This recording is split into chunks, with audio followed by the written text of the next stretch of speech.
Welcome to day 106 of our one-year Bible reading plan. Today, we journey through the beautiful story of Ruth chapters 1 to 4, where loyalty, redemption, and God's providence shine. Then in Luke 15 verses 11 to 32, Jesus shares the powerful parable of the Prodigal Son, a story of repentance, forgiveness, and the Father's love. Let's dive in. Ruth chapter 1. In the days when the judges ruled, there was a famine in the land. So a man from Bethlehem in Judah, together with his wife and 2 sons, went to live for a while in the country of Moab. The man's name was Elimelech, his wife's name was Naomi, and the names of his 2 sons were Mahlon and Chilion. They were Ephrathites from Bethlehem, Judah, and they went to Moab and lived there. Now Elimelech, Naomi's husband, died, and she was left with her 2 sons. They married Moabite women, one named Orpah and the other Ruth. After they had lived there about 10 years, both Mahlon and Chilion also died, and Naomi was left without her 2 sons and her husband. When Naomi heard in Moab that the Lord had come to the aid of his people by providing food for them, she and her daughters-in-law prepared to return home from there. With her 2 daughters-in-law, she left the place where she had been living and set out on the road that would take them back to the land of Judah. Then Naomi said to her 2 daughters-in-law, "Go back, each of you, to your mother's home. May the Lord show you kindness, as you have shown kindness to your dead husbands and to me. May the Lord grant that each of you will find rest in the home of another husband." Then she kissed them goodbye, and they wept aloud and said to her, "We will go back with you to your people."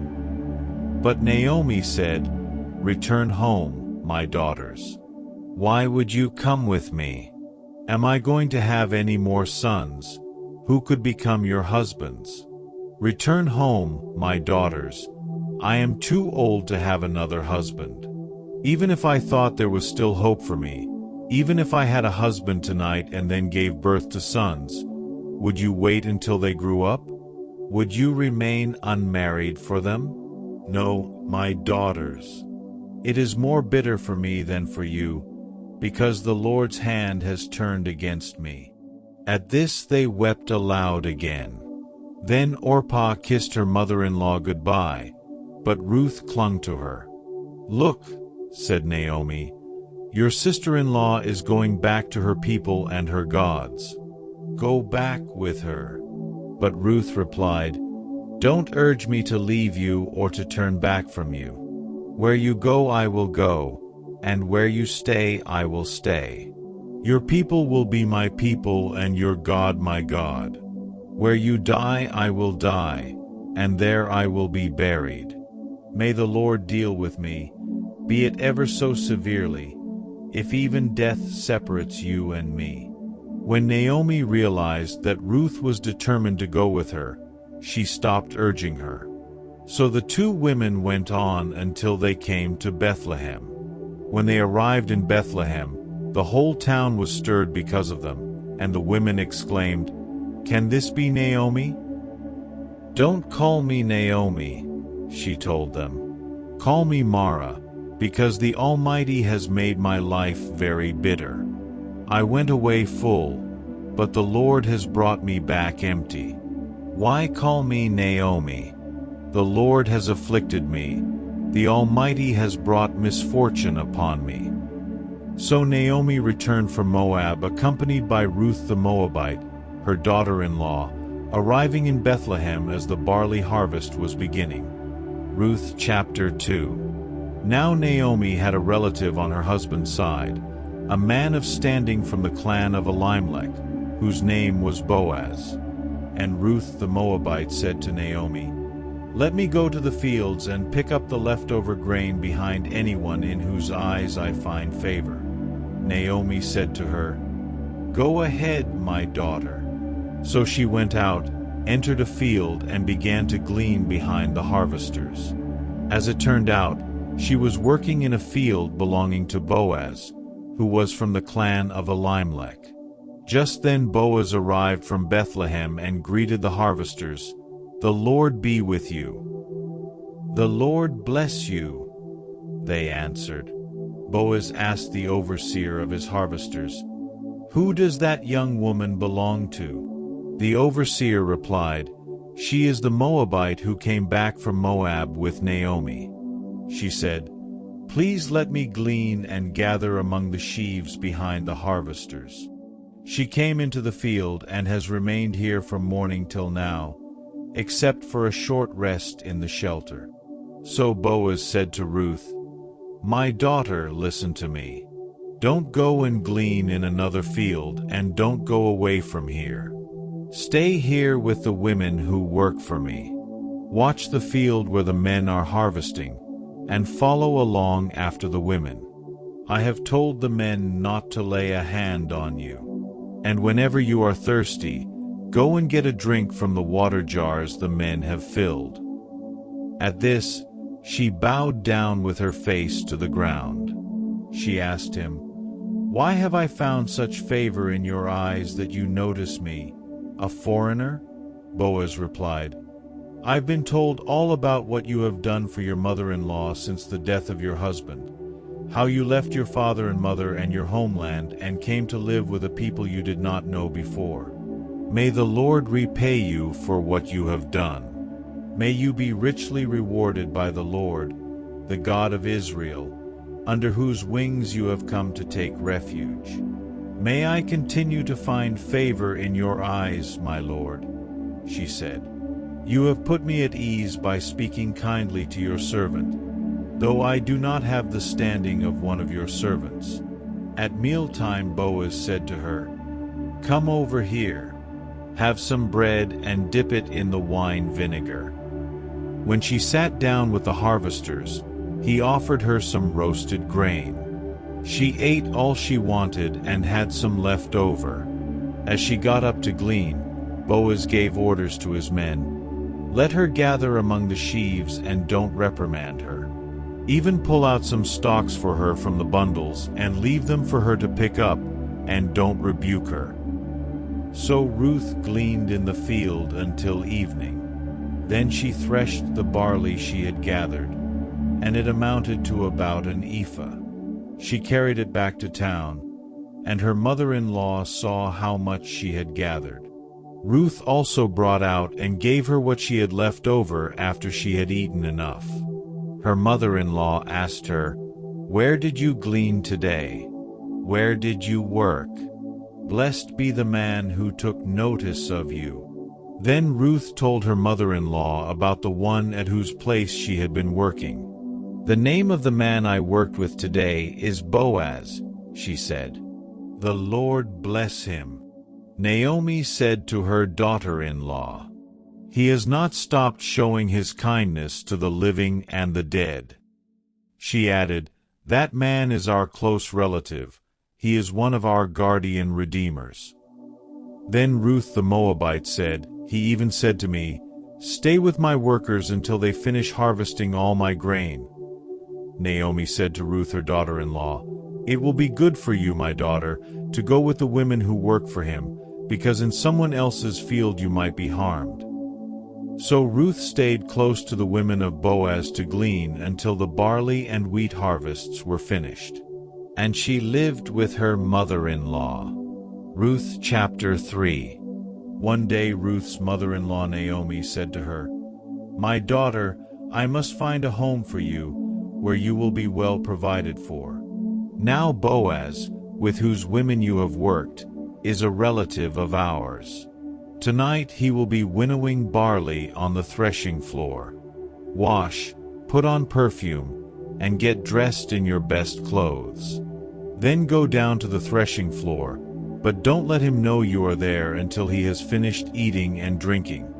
When he lies down, note the place where he is lying. Then go and uncover his feet and lie down. He will tell you what to do." "I will do whatever you say," Ruth answered.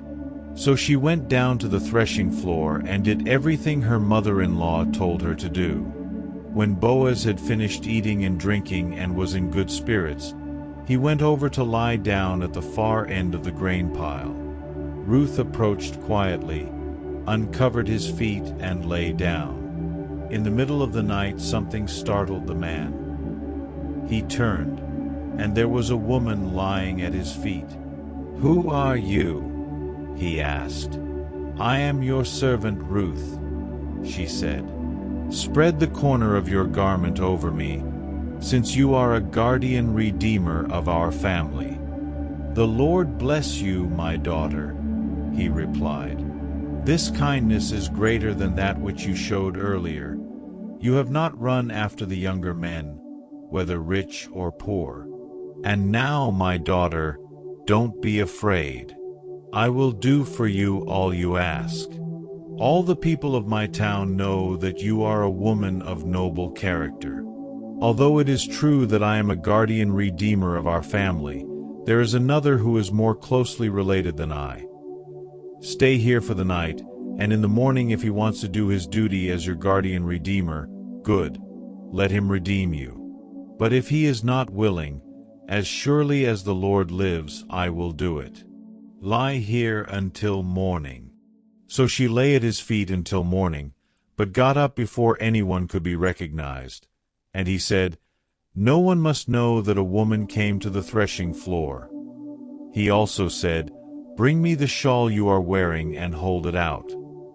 When she did so, he poured into it 6 measures of barley and placed the bundle on her. Then he went back to town. When Ruth came to her mother-in-law, Naomi asked, "How did it go, my daughter?" Then she told her everything Boaz had done for her and added, "He gave me these 6 measures of barley, saying, 'Don't go back to your mother-in-law empty-handed.'" Then Naomi said, "Wait, my daughter, until you find out what happens. For the man will not rest until the matter is settled today." Ruth chapter 4. Meanwhile Boaz went up to the town gate and sat down there just as the guardian redeemer he had mentioned came along. Boaz said, "Come over here, my friend, and sit down." So he went over and sat down. Boaz took 10 of the elders of the town and said, "Sit here," and they did so. Then he said to the guardian redeemer, "Naomi, who has come back from Moab, is selling the piece of land that belonged to our relative Elimelech. I thought I should bring the matter to your attention and suggest that you buy it in the presence of these seated here and in the presence of the elders of my people. If you will redeem it, do so. But if you will not, tell me, so I will know. For no one has the right to do it except you, and I am next in line." "I will redeem it," he said. Then Boaz said, "On the day you buy the land from Naomi, you also acquire Ruth the Moabite, the dead man's widow, in order to maintain the name of the dead with his property." At this, the guardian redeemer said, "Then I cannot redeem it because I might endanger my own estate. You redeem it yourself. I cannot do it." Now in earlier times in Israel, for the redemption and transfer of property to become final, one party took off his sandal and gave it to the other. This was the method of legalizing transactions in Israel. So the guardian redeemer said to Boaz, "Buy it yourself." And he removed his sandal. Then Boaz announced to the elders and all the people, "Today you are witnesses that I have bought from Naomi all the property of Elimelech, Chilion, and Mahlon.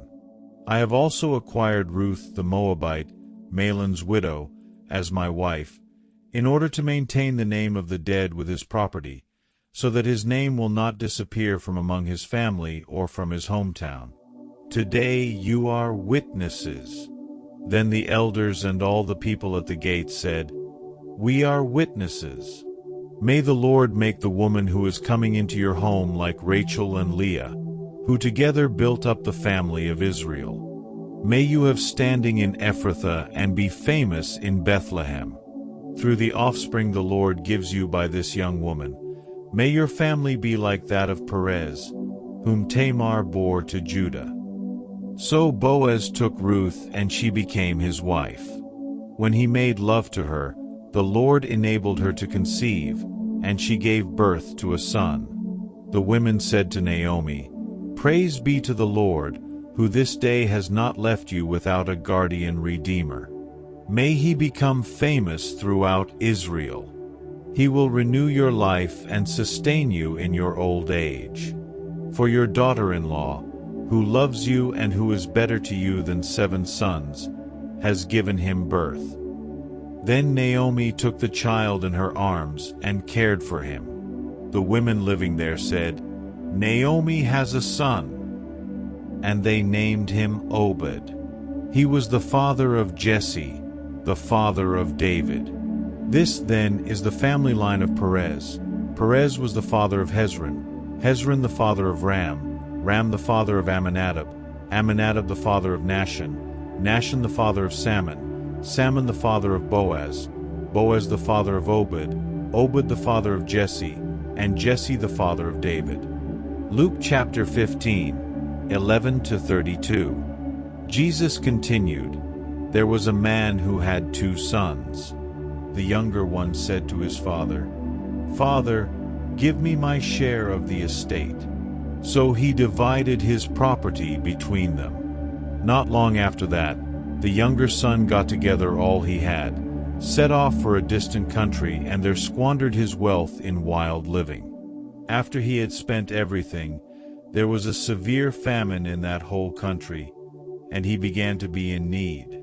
So he went and hired himself out to a citizen of that country, who sent him to his fields to feed pigs. He longed to fill his stomach with the pods that the pigs were eating, but no one gave him anything. When he came to his senses, he said, 'How many of my father's hired servants have food to spare, and here I am starving to death?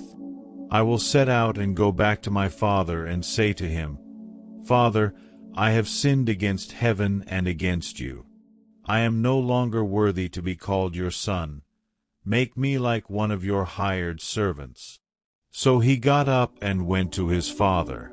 But while he was still a long way off, his father saw him and was filled with compassion for him.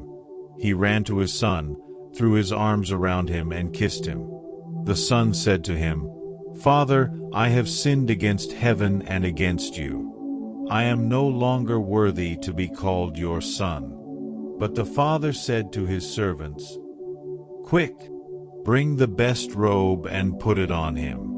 Put a ring on his finger and sandals on his feet. Bring the fattened calf and kill it. Let's have a feast and celebrate. For this son of mine was dead and is alive again. He was lost and is found.' So they began to celebrate. Meanwhile, the older son was in the field. When he came near the house, he heard music and dancing. So he called one of the servants and asked him what was going on. 'Your brother has come,' he replied, 'and your father has killed the fattened calf because he has him back safe and sound.' The older brother became angry and refused to go in. So his father went out and pleaded with him. But he answered his father, 'Look, all these years I've been slaving for you and never disobeyed your orders. Yet you never gave me even a young goat so I could celebrate with my friends. But when this son of yours who has squandered your property with prostitutes comes home, you kill the fattened calf for him.' 'My son,' the father said, 'you are always with me, and everything I have is yours. But we had to celebrate and be glad, because this brother of yours was dead and is alive again. He was lost and is found.'" Thank you for joining today's Bible reading. Ruth's story reminds us that God can turn ashes into beauty, and the prodigal son shows his arms are always open. Let's return to him with all our hearts. See you tomorrow for day 107.